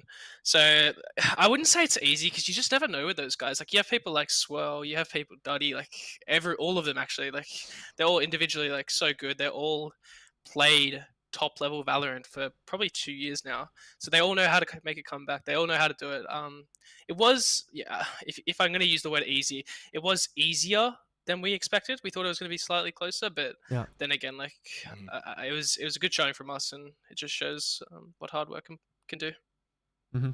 Obviously, without giving anything away, I do have to ask about the Fracture pick. Was that more in response to, say, you guys wanting to play that for your own selves, or maybe not expecting Iconic to be that proficient on Fracture?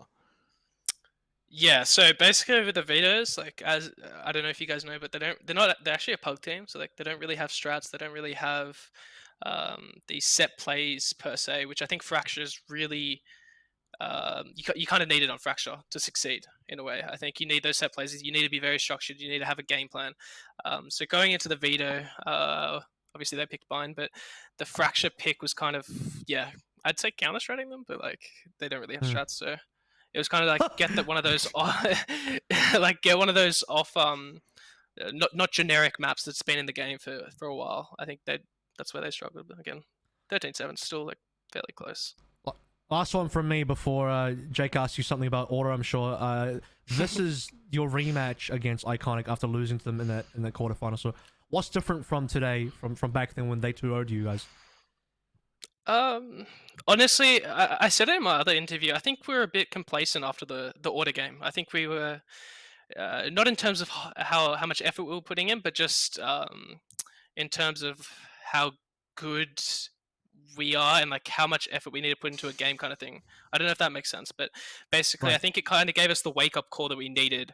And you've seen us, I think, you've got us most days or every day now, just making through the lower bracket run, not dropping a map. I think it was it was a really good wake up call. If anything, like, we've had some pretty good teams, so to not drop a map in this lower bracket run, I think it's really, really good. And yeah, I think we had a good showing today.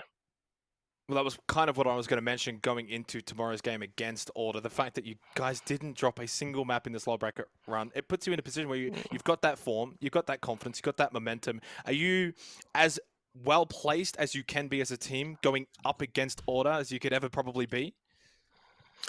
Yeah, look, I don't want to, without revealing anything, I think we're pretty well prepared on the maps we want to play. I think they obviously have 5 individuals, arguably some would say the best 5 in the region, the best 5 you could put together. But I think with the effort we've put in, and also our individuals, like we also have, like, in my opinion, some very, very, very good players, obviously. But I think we're pretty well prepared, especially in in terms of map pool against them. I know we know their breeze is pretty strong. But yeah, I think we're pretty well prepared, honestly. Yeah. Back yourself, mate. You gotta bring that confidence to the table, because they're not gonna back down. They're gonna be confident 8F versus you guys. So you got to be up onto the batting table for that. So don't hold back. 100%. You guys have been able to be so impressive throughout the lower bracket run. You've got to have that confidence going into the grand final. Any final words that you want to give? Any shout outs to those watching? Shout out to actually my boss Chris. I think he's watching from work. Shout out to you, and just shout out to my team. Like unbelievably good teammates to have. Shout out to Dash. Pick up a party. Yeah, Dash. I don't even know who that is, but yeah, shout out to my boy Dash. Shout out to Jordy as well. He's a beast. Yeah, cheers, boys. Thank you so much, Tix, for coming on, having a chat with us. Best of luck in the grand final for Bonkers tomorrow. Of course, they'll be taking on Order. That is sure to be a cracker.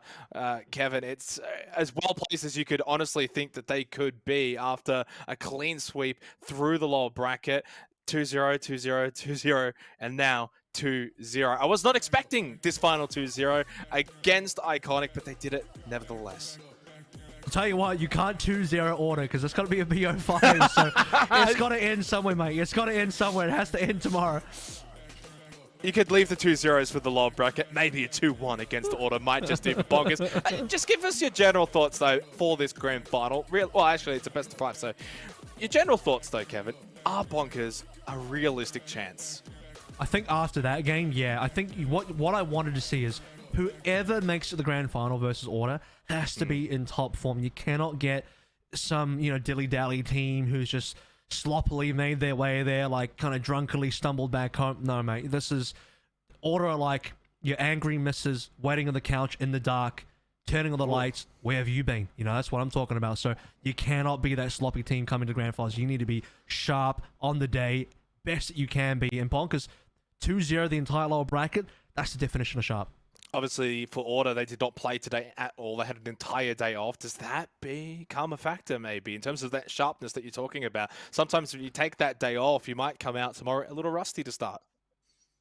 And they need to make sure they're not. To be fair, I mean, looking over just even the 3-hour break today, didn't look like it impacted Bonkers at all. They came in strong as ever. They came in super prepared. They didn't look like they were cold. They didn't look like they needed any warm-ups. They just dominated off the rip. So that same energy that needs to be brought again tomorrow. And speaking of energy tomorrow, it will be there, of course, as we will be as well. The grand final, Order and Bonkers. Make sure you watch tomorrow's grand final. You do not want to miss it. Payne picks up 1, 2, 3. Beautiful stuff here coming out from Payne. They'll know exactly that there's a player here potentially trying to come up with a scheme play. No! Oh my God! The Viper's pin does get pulled on out. Clutchy dispatches of Easy, and there's another entry point. Even with all the Viper units still down here from RDW, Bunda. They do gather the information, and Vith has actually moved around onto the other side of this poison cloud. It's great on the whole. Another picked up by Vith. A third. A shooting. Oh my word!